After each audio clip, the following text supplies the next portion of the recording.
السلام عليكم ورحمة الله وبركاته. سو dhawaada walaalayaal haddii aad ugu cusub tihiin please subscribe-ka ii saara ii share garaya like-tan ii saara intaas waxaan ku dhahay waa dhiirigelin waa codsi soo dhawaada insha Allah biidhnillah maxaa la dhahayay wadaadkan aan meesha ugu jeedaan horta waa Sheekh Axmed sawirkiisa waadax zaid maahan anaga sawirkan aan kor saaray marka maxaa la zaid u qariyay dadka qaarkood inay gartaan oo laga yaabo qaarna inay garan waayaan soo marka wadaadkan video uu soo dhigay ayaan rabaa inaan reaction ka bixiyo oo adinkana ay idin la wadaago gabar ayaa soo wacday gabadhaas oo dhahday sheekhow miyaha maxaa la dhahayay waxaan ahay qof oo family ah yani qof la qabo oo reer leh waxay dhahday ninkeyga maxaa la dhahayay cilaaqada gogasha ayuu zaid u jecel yahay anigana waxay dhahday culeys ayaa ka dareemaa marka maxaa la dhahayay marba waa ka gagaabsadaa marka sameyn karan waa la sameeyaa soo marka wuxuu dhahay soo marka gabadha waxay dhahday maxaa la dhahay waan dhibsaday markii dambe qorshe waxa ku fikiray dhahday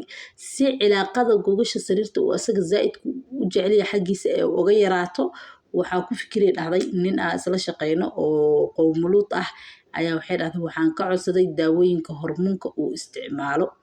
daawooyinka markaa ka codsaday dhahday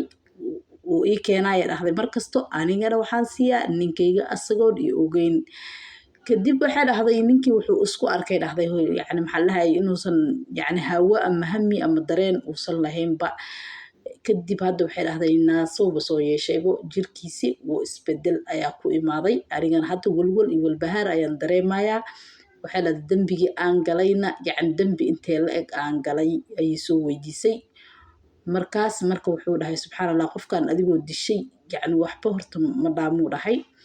soo marka maxaa la dhahayay jawaabta asaga uu siiyey muhiimadda ma ahan aniga mawduuca aan ka hadlayo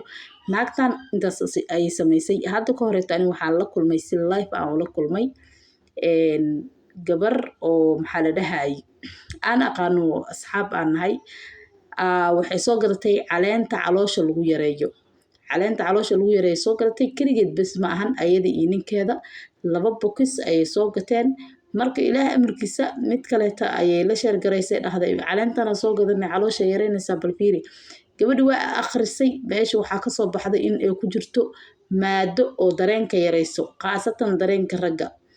markaas ay ku dhahday waxa ku jirto maado oo dareenka yareyso soo marka waxay dhahday gabadhan waa okay dhahday maxaa la waaba ka nasanaa camal marka maxaa keeni kara dumarka inay gogasha diidaan ayaan rabaa inaan idin la wadaago waxaa isla ogaanaynaa waxa keeni kara dumarka in uu dareenka ka yaraado